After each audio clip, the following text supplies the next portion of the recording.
Assalamualaikum mga kapatid. At ngayon po ay gagawa po tayo ng kemat dessert. At ito po yung mga sangkap. At ngayon po ay ilagay na natin yung 2 bowl na harina at saka cornstarch.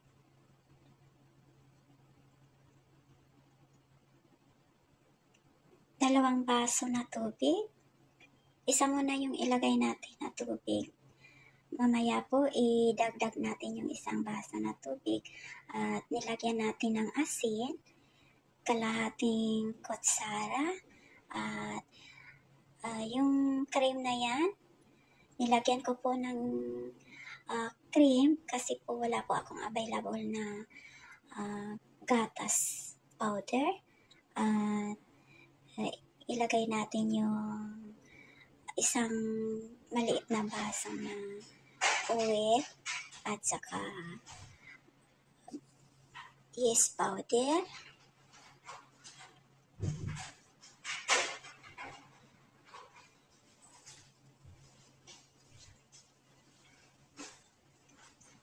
At ayan, i-massage po natin para po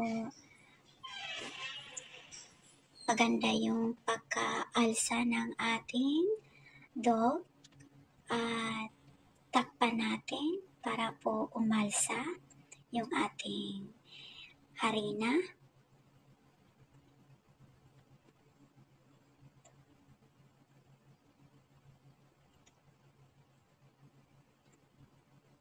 Hintayin natin ng 5 minuto para umalsa. At gagawa po tayo ng syrup, sugar. 2 baso po na tubig at 1 baso na asukal.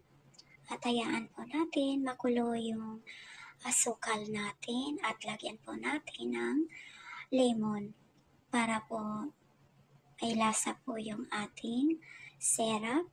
At ayan na, magpiprito na po tayo ng ginawa natin kanina na harina na ayan, maganda pong pagkagawa kasi umalsa po yung harina. At dahan-dahan po paglagay, baka matalsikan po yung kamay mo ng mantika. At ayan, tuloy-tuloy lang po yung pagkagawa. Maganda pong pagkagawa ng ating harina kasi umalsa po siya. Dahan-dahan po.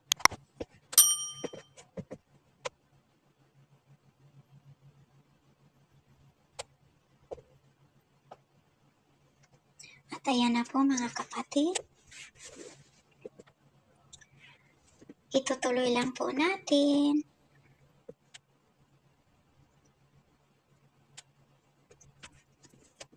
At yung syrup po natin, hayaan po natin na makulo siya para po maganda yung pagka-melt ng ating syrup sugar.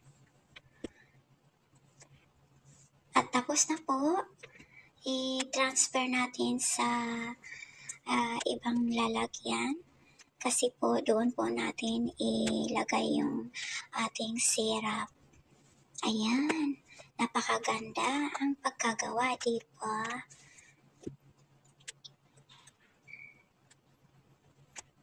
Ayan po.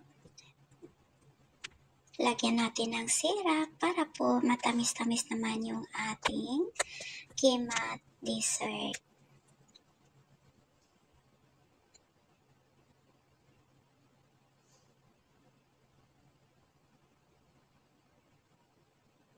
Madali po siyang gawin mga kapatid.